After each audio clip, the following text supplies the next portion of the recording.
Olá! Agora que nós encerramos essa suposta primeira aula, ficou uma coisa extremamente extensa, mas era o espírito da primeira aula de tarde. Vale a pena a gente fazer uma revisão das coisas que a gente viu. A gente viu que a gente erra em problemas lógicos triviais. O problema das cartas, o problema da Linda, eles têm respostas muito simples. É uma questão lógica que, quando a gente entende, a resposta é absolutamente fácil, mas a gente erra.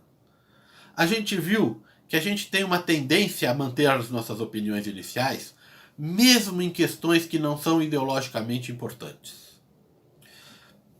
Além disso, nós confiamos nas nossas habilidades, em especial quando a gente está errado, muito mais do que a gente deveria. Quando a gente realmente está certo, a confiança não é não justificada, claro. Mas o fato de que a gente confia na nossa resposta não significa que a gente está certo. Por quê? A gente confia nas nossas respostas quando a gente está certo, e a gente também confia nas nossas respostas quando está errado. Então, se você acha que a sua avaliação está correta, isso quer dizer praticamente nada. Além disso, a gente viu que a gente comete todos esses erros, mas não porque nós somos burros. De fato, existem alguns motivos razoáveis para a gente cometer alguns desses erros. Os erros de lógica são erros mesmo. Não existe nenhuma tentativa ali de salvar salvar ideias que a gente goste, de preservar alguma visão que a gente tem da gente mesmo. Não tem nada disso ali. São erros. São erros que a gente comete porque a evolução não nos dotou para resolver problemas de lógica e de estatística. Ela nos moldou para resolver problemas do dia a dia. Problemas de lógica não aparecem no dia a dia. Quando um problema igual das cartas aparece no dia a dia, como na questão de quem está bebendo cerveja, se é maior ou menor de idade, a gente respondia certo. Porque a gente é familiarizado com aquele problema, já entende como ele funciona, responde certo. Então, o ser familiarizado com um problema ajuda. Problemas novos, como acontece toda hora em ciência e nas fronteiras do conhecimento, nesses a gente falha. Nosso raciocínio natural falha miseravelmente. Além disso, a gente usa estratégias muito rápidas para tomar decisões rápidas. A gente usa heurísticas. O Kahneman até propôs uma simplificação de como a gente raciocina. Ela não é precisa, mas é um jeito razoável de pensar, onde ele diz que é como se nós tivéssemos dois sistemas dentro do cérebro. Um que funciona muito rápido, dá respostas muito rápidas, mas não é exatamente preciso. Quando necessário, a gente acionaria o segundo sistema, onde a gente para pensar, analisa, fica considerando o é, o que não é.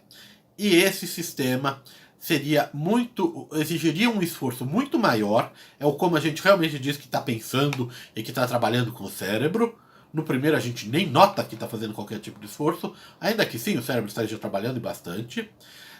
Mas esse outro sistema, que exige um esforço racional, seria o que a gente usa quando tenta resolver um problema de lógica, tenta resolver um problema de matemática, ou mesmo quando a gente, por exemplo, está aprendendo a dirigir. Nada é natural, é um exemplo clássico, e você tem que pensar em tudo que está fazendo. Depois que você já dirige há muito tempo, você não precisa mais fazer isso, todas as coisas ficam basicamente instintivas e passaria para o outro sistema, onde você faz tudo sem pensar. Mas o que a gente viu mesmo, e que é absolutamente fundamental, é que, aparentemente, nós defendemos as ideias que nós temos. Nos trabalhos do Kahneman, o que ele dizia é que quando nós temos ideias com as quais a gente se define, desde política, religião, questões éticas e morais, mas se aquela ideia faz parte de como a gente define quem nós somos, nessas ideias a gente vai manipular todos os dados para que os dados apoiem aquelas ideias. A gente vai raciocinar de forma completamente motivada pela ideia que a gente quer defender. O objetivo não é achar a verdade, o objetivo seria defender a ideia. O Messier, no trabalho dele, mostra que isso provavelmente se deve à questão evolucionária. Defender a ideia do nosso grupo significa pertencer ao grupo. Defender melhor a ideia do nosso grupo significa ascender socialmente dentro do nosso grupo. Propor modificações novas, mas que sejam aceitas pelo grupo, também colocaria você numa posição extremamente benéfica. Nosso raciocínio serviria, de novo, não para estar certo, mas serviria para pertencer ao grupo e ser aceito.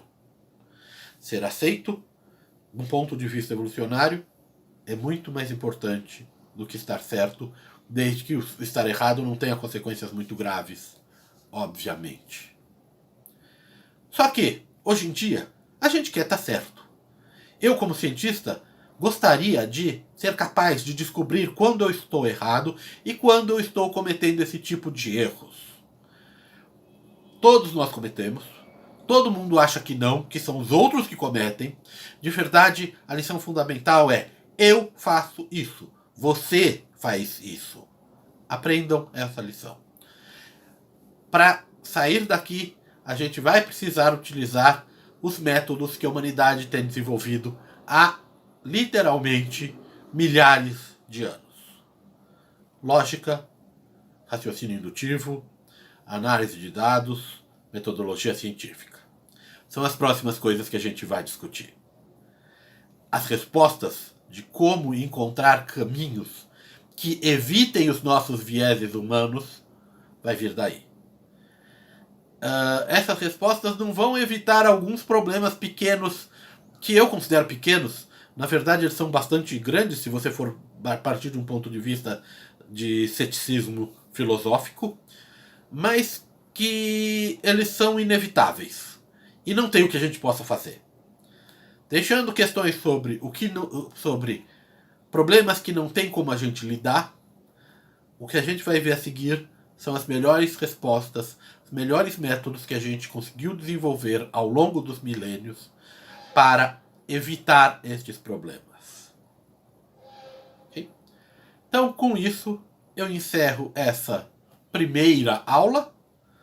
Nos próximos vídeos, a gente começa a falar não sobre como erramos, mas sobre como raciocinar, como chegar a conclusões, que conclusões são possíveis de chegar, que conclusões a gente não pode chegar, como lidar com incerteza e esse tipo de problema. Então, até a próxima. Obrigado. Não esqueçam agora de pôr um gostei, inscrever no canal. Vai mudar a ênfase do que eu vou contar para vocês nos próximos vídeos. Então, avisem quem vocês quiserem, façam divulgação, eu agradeço. Eu gosto de ver mais gente assistindo, é um material que eu acho extremamente importante. Até mais, até a próxima. Obrigado.